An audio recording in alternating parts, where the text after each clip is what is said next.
Welcome to the home of the DIY movement, where we build stuff and paint things. All right, y'all, it's Way Back Wednesday again. Thanks for tuning in.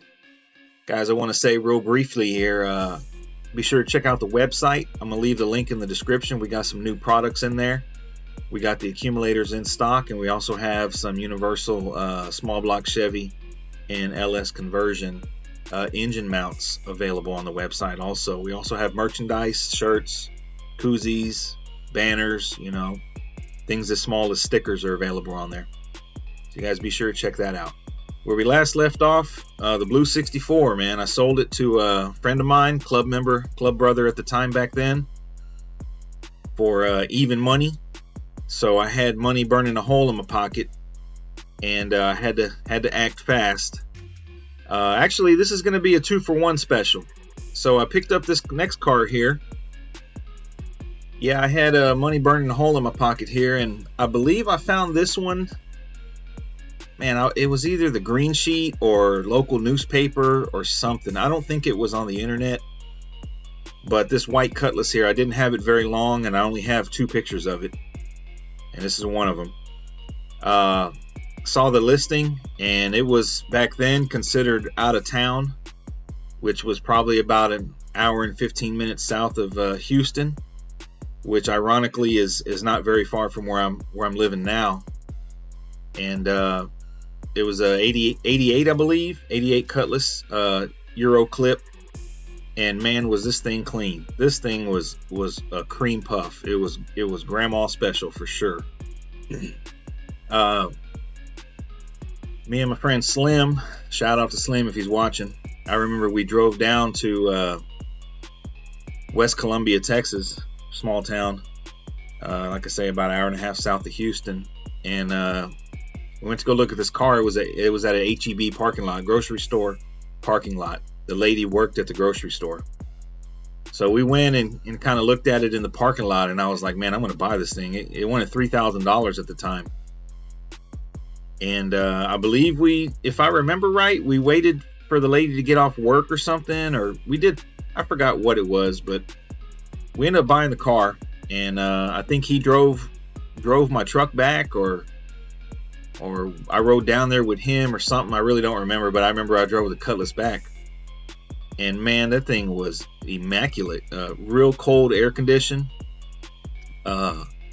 Interior was squeaky clean. And I was gonna, do my thing to it, but it didn't last very long. I actually borrowed those set of rims.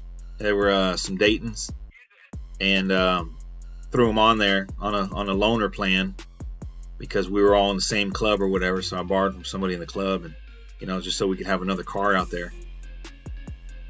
So like I said, I kept the car for not very long, couple months. And like I said, I paid $3,000 for it, and I got an offer on it for $4,000. So make $1,000 and don't got to do anything. I don't even think I had time to put the car in my name. So I was like, man, I could make $1,000 and really not have to do anything. I'll go ahead and take that, because that was back then.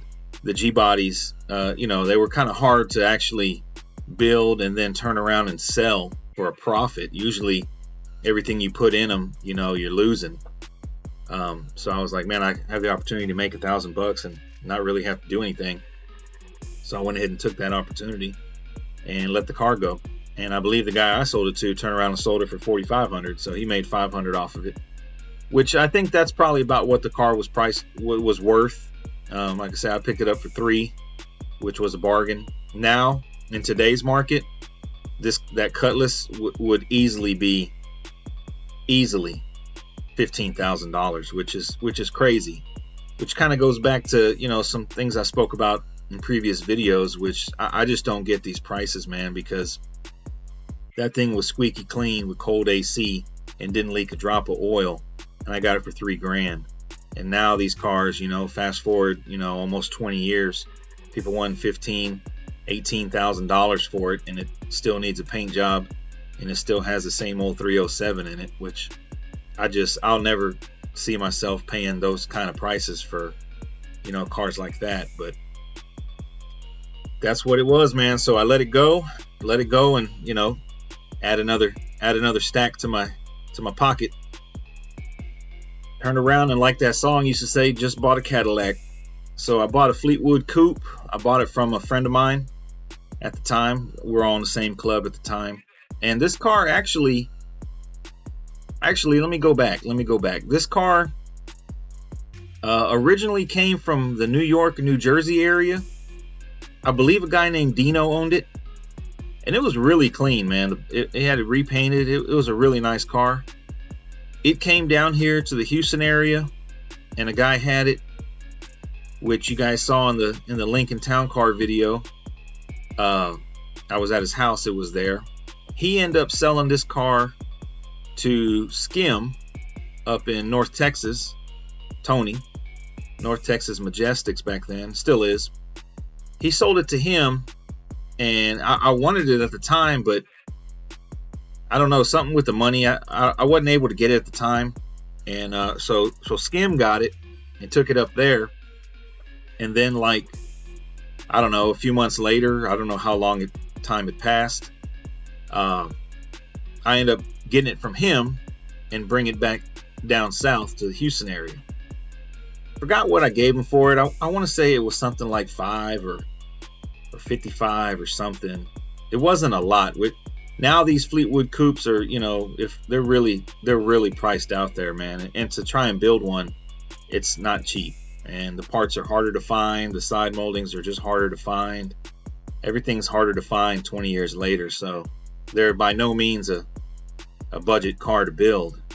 So again, when I see these guys asking $35,000 for one, I'm like, man, I had that, in 08, and I actually let it go way cheaper. But anyways, brought it down here. This car was already painted, and it had cloth pillow seats, which I didn't like, because in my opinion, the Cadillac needs to have leather. So man, one day I remember I was on Craigslist, which Craigslist still is a thing, by the way. I was on Craigslist kind of looking for a parts car to get the seats out of, if I could find them clean, which trying to find burgundy or maroon colored leather pillow seats in clean condition, it's hard to find. I mean, it's in that specific color. 90 seats, which have the single armrest in the middle, and 80 seats have a dual armrest in the middle. That was kind of like a needle in a haystack, right? Trying to find that was clean enough to just put it in the car without having to get redone. And man, I found some. I found a car. I found a car for sale. It was a 4-door 90, Fleetwood, the Elegance. And I don't even think I ever talked to the owner on the phone, man. I think the whole thing was done on email, and I told him that I would swap out seats from the car. He don't got to do anything. All he's got to do is unlock the car for me. I'll swap out the seats. I'll put my cloth seats in, and I'll give him like, I don't know, a couple $100, and he could still get the same money, that he was asking for the car. So, as expected, the dude thought I was crazy or bullshitting. I'm like, no, man, like, I'll give you, $200 or $300. I think he wanted like $1,500 for the car or something like that. Hey, man, I'll give you like $200 or $300 for the seats. You can still sell the car for $1,500 with the cloth seats. You ain't got to do nothing. I'll swap them out in the parking lot right here, and we're on our way. So I think Slim went with me, and we did that. And we swapped out the seats at his. It wasn't a house. It was some sort of industrial complex or something. And I want to say it was like in Northeast Houston. It was sketchy. I remember that. And we swapped out the pillow top seats, man. And them things were pretty clean. You can see right there. I mean, got a little bit of cracking, but I mean, shit, them things were ready. I remember once I got them home, I bought like some leather conditioner because they were really dry, man, and I just greased the shit out of them, man, and I brought them back to life, and they worked. I mean, power seat and everything worked, and I had my pillow top leather, man. It had a dash swap in it. The whole thing was 90'd out minus the drivetrain. It still had the 4100, but I mean, it was all, had the side panels, dash, digital dash, Now it had the seats, and you know, it was quite an upgrade, because the cloth seats looked okay. I mean, they weren't ripped or torn or anything, but I mean, they were a little faded as expected, and they were cloth, you know. So man, I came up on them leather seats for a couple $100 and changed the whole look of the interior right there. So somewhere along the lines after that, I bought some 13s for it. I don't know if it came with it. I don't think it did. But Dayton 72s back then, I mean, Daytons were pretty easy to find. You find a clean set for like $1,000, you know, like that song says, you know, got them for $8 or whatever, you know, $800 to $1,200. You can find a good clean set. So it wasn't unobtainable, you know, like today, you know, they're like $4,000. But put some 13s on it. The car was already lifted from when it was here down in Houston the first time, but I did do some upgrades to it. And I remember one of the first things after the interior we did was we experimented with putting a moonroof in it. You know, looking back here, what's that, 17 years? Yeah. Looking at this moonroof, you know, now I would call it, you know, how not to install a moonroof, because what we did was we just cut the hole. We just cut the hole in the roof, and we put some edge molding around the lip, and we installed the roof. And we didn't flange it, you know. I didn't really know anything about that. I remember on Lay It Low there was guys installing 44s and 42s with the flange, you know, but I was like, man, what's so hard about it? Let's just cut the roof.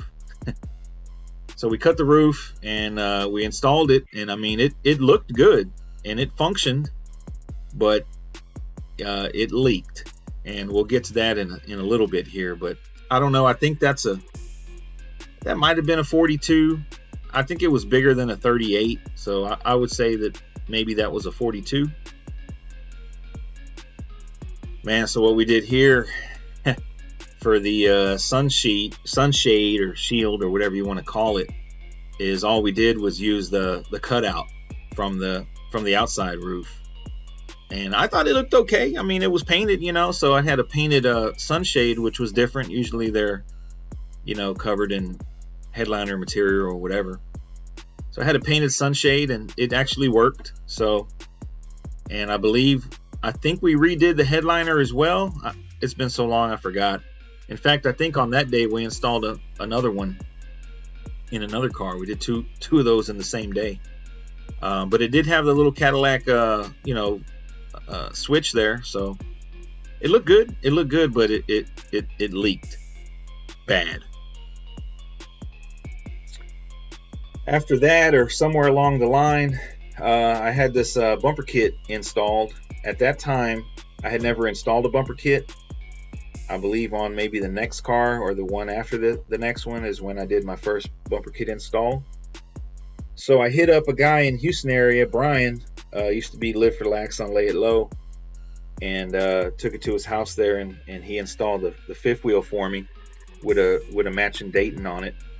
And I believe he wrapped it in vinyl and everything. And he did a real good job. It looked great. And I mean, that's kind of what he was known for, still is. And so I took it to him, and he did it justice. So the car had five Daytons, and I want you to make note of that, because in the end here we're going to recap what this car had and what it sold for. Here's a picture around that time. Had the bumper kit on it. You can see I still had the Cutlass at that point, so this must have been right around the transition time. I remember I used to park the Cadillac in the garage and the Cutlass in the driveway, because where I lived, I think the Cadillac would have been a hotter item than the Cutlass. I remember one time I was out there washing it, and some guys came from across the street. They were a little bit younger. They were probably in their late teens, and we had a full-on dispute because he kept saying how his uncle had one of these new, and I was like, are you sure? He was like, yeah, man, my uncle had one, you know, man, that thing was clean. He bought it at whatever dealership. And I was like, yeah, I don't think so, man. And he swore up and down, and I was like, yeah, I don't think so, man. This is a conversion. They never made them two-door with this, a 92 door. So perhaps your uncle had a conversion, or you're mistaken.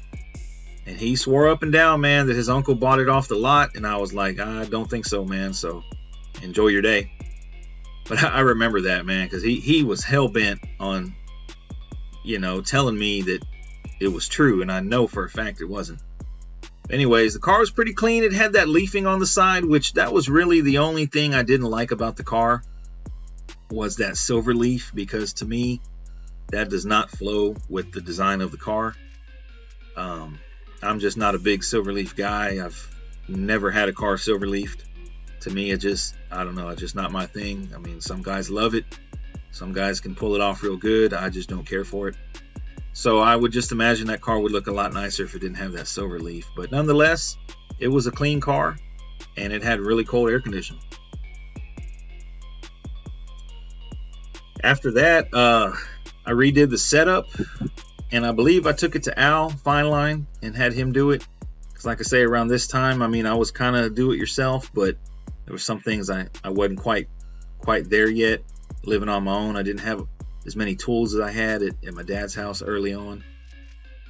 So they put two pit bull pumps in it, and you can see it had 3 ADEXs. Back then, man, the ADEXs were a lot easier to come across, and they were a lot cheaper. They were, I mean, you can get a regular duty for like $325, and I believe $375 polished. So, the way I saw it was like I just put in a little bit of overtime at work, and I can give me some ADEXs, which is what I did. So the car had, 2 pump, 3 dump, 72 volts. It had a little bit of snap. It was by no means a hopper, but it could snatch the front end up a little bit. This picture right here was after I added accumulators to the rear, which honestly I don't remember doing that, but obviously it had them. So I mean, been riding accumulators for 25 years, man. I still swear up and down by them, and now we offer them on the website. But smooth out that ride with those accumulators in the back. I think those were Parkers, which were readily available back then, and they weren't priced very, very high. So redid the setup. I think I got one more picture here of the setup. Yeah, this is the last picture I have of the setup here. I think I was just cleaning it for an event or something we were going to. Had a little Rockford Fosgate amp in there. I think it just had some 6x9s, if I remember right. I think it had 4 of them. Had a 4-pack in there. And it was a clean car, man. So, once I got my hands on it, we swapped the seats. We put the sunroof in. I added the bumper kit. We redid the setup.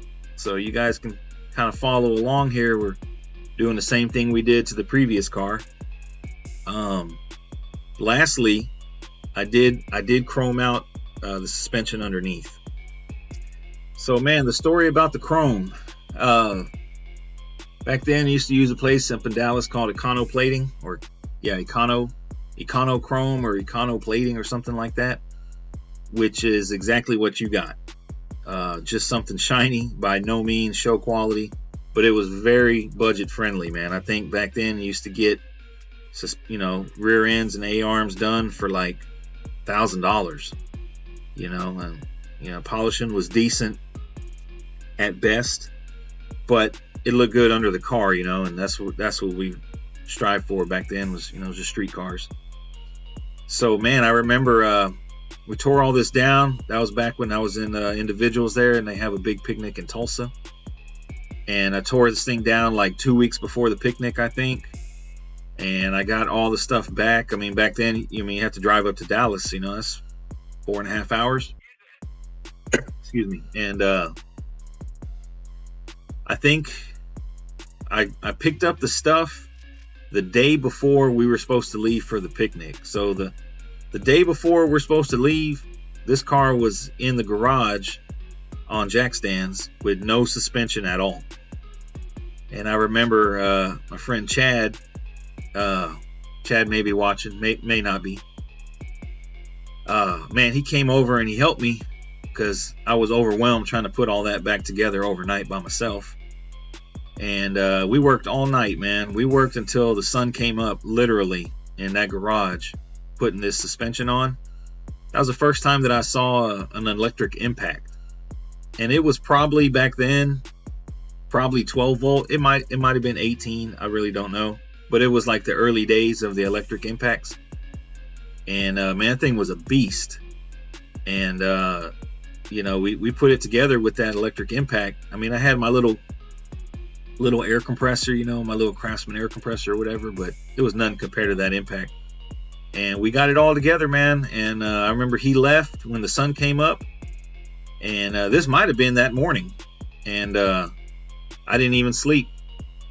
He left, and I went and got my trailer from storage, and I loaded it up and took a shower and packed my bag, and we were on our way to Tulsa, Oklahoma, 8 hours north. I remember that year, I think we took 3 cars or maybe 4, and man, you know, when you're towing 3 or 4 different trailers, you know, something's bound to happen. And I remember one of our trailers, the dust cap for the wheel bearings popped off, and I remember it looked like something flew off the trailer in front of me, but you know, I thought it probably just ran over something. Might have been a rock in the road or something in the road, and didn't think much of it. And man, probably about 10 miles later, the axle went out on the trailer because it lost all the grease. So one of the trailers was down. I think that was the trailer that Slim's car was on back then. And so he unloaded the car, and I want to say we were like halfway there, like maybe 3 hours out, 4 hours out, something like that. And he just ended up driving the car the rest of the way. So I remember that from that trip. But this is at the parking lot of the hotel, I believe, if I'm not mistaken. I don't know if the date is accurate. Might be, because I want to say their picnic was around Father's Day, if I'm not mistaken. So could be accurate. But we made it. Yep, so we made it. Here it is. And remember I told you about that moonroof leaking? Well, man, we caught a torrential downpour on the way up there, man. And by the time we got there, I didn't know the moonroof leaked because I had never driven the car in the rain. Man, we got there, unloaded at the hotel or whatever, and holy cow, man, the back floor pans behind the front seats where the back seat passengers' feet would be, they had standing water. So it was soaked, completely soaked, man. And I was like, man. So I think we went to the car wash and vacuumed it out, and the carpet was soaking wet, man. So note to self, don't just cut a hole in the roof like that anymore. But hey, man, we were rolling. I think I got another picture here. Yeah, here's another picture of the hotel parking lot. I say, man, them picnics, it used to be really fun. I think they still do them, but I haven't been in a long time. But it used to be packed, man, with cars from all over. But I just remember, the one thing I remember about the Tulsa picnic was, man, it was hot. It was extremely hot. So luckily, I believe the LAC had air conditioning at the time still. So it was some relief, but it was a fun car. I do have a video, believe it or not. Let me post it up here.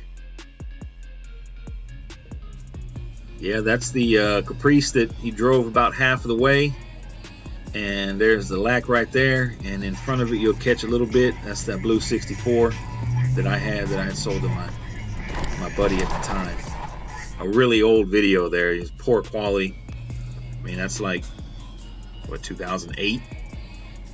I think it was still, it might have had Blackberries back then, but they didn't have like the Samsung phones and iPhones they have today. It's really poor quality video, man, but I'm surprised that video still exists.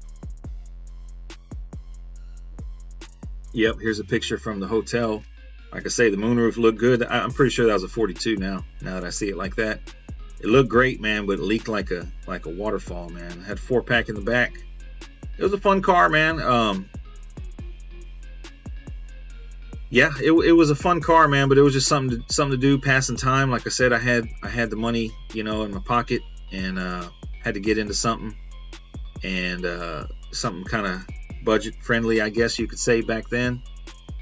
And the one after this, I want to say I sold this and got the black 60 convertible, which we already did the way back Wednesday on. So I'm gonna go ahead and attach that.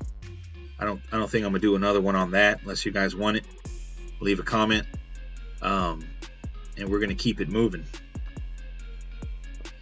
Yeah, man. So the 83 Fleetwood Coupe, it had 5 Daytons, bumper kit, pillow top leather seats, full 90 swap, 3 8Xs, and street quality chrome undercarriage.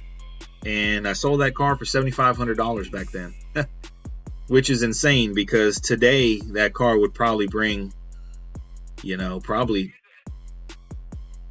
more than 20, you know, if depending on that moonroof install, you know, but definitely way more than 7,500, man. So I just can't get over these prices that I'm seeing these cars, you know, selling that used to be really common or used to be everyday common back in high school, you know, Regals and Monte Carlos and stuff like that.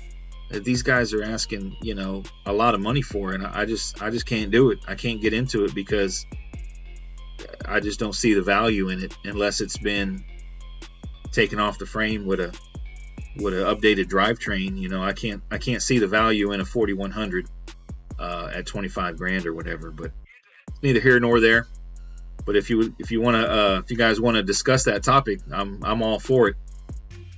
Anyways, man, I hope you guys enjoyed this episode way back Wednesday. We're coming up on about half an hour, 27 minutes here, and y'all guys stay tuned for the next one. I'm gonna try and do it every Wednesday. So far we've been able to do that, but like I say, guys, you guys check out the website, man. Buy some merchandise.